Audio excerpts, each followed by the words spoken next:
Hey there, welcome back to the channel. My name is Chris, and today we're going to be using a YoshiPi. We are going to use an analog joystick and get inputs to be able to do something like this. Let's take a look at how it's done. First, let's talk about the hardware we're going to use. This is a YoshiPi. I'll put a link down in the description on where you can get one of these. But basically, we've got a Raspberry Pi 02W here. This is an SPI-based display. Underneath, we've got an A to D because the Raspberry Pi does not have analog inputs, and this is an analog joystick. What we've got is this kind of joystick. We've got a Y direction and an X direction, and it's just two potentiometers. Basically, it's an even voltage divider, so if we feed in, say, 3.3 volts, it will give you half of that at dead center. It'll give you all the way at 3.3 out one direction and 0 the other direction. Same up and down, 0 to 3.3, with the midpoint being 3.3 divided by 2. That's all it is to it. So what we're going to do is we're going to feed it 3.3 volts. Then out of here, the X and Y into the analog inputs here. It also has a center position that we can push. It's a tactile button. That just drives to ground, so we will hook this up to a digital input, and then we're completely wired up. Let's go take a look at the code for this.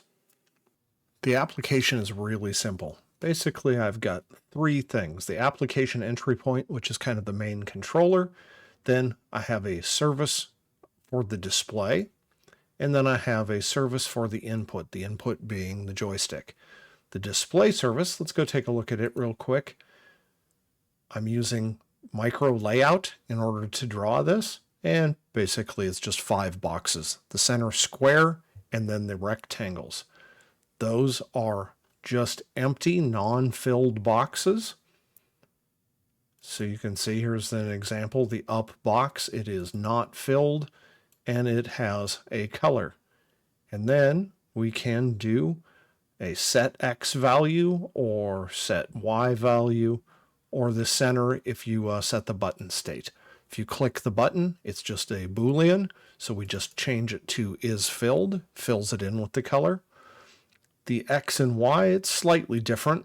We're passed in the voltage, and then we'll determine from that voltage whether we're above or below the midpoint and fill in the box accordingly. Now, in order to fill it in, to give you at least a little bit better feel of the analog nature, it doesn't just go to filled or not filled.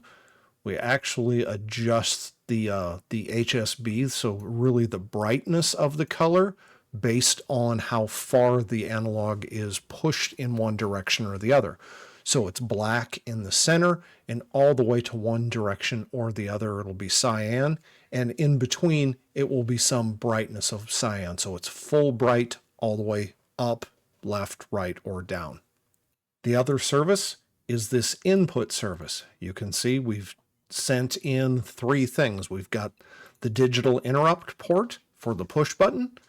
Then we have 2 analog inputs, one for the X direction and one for the Y.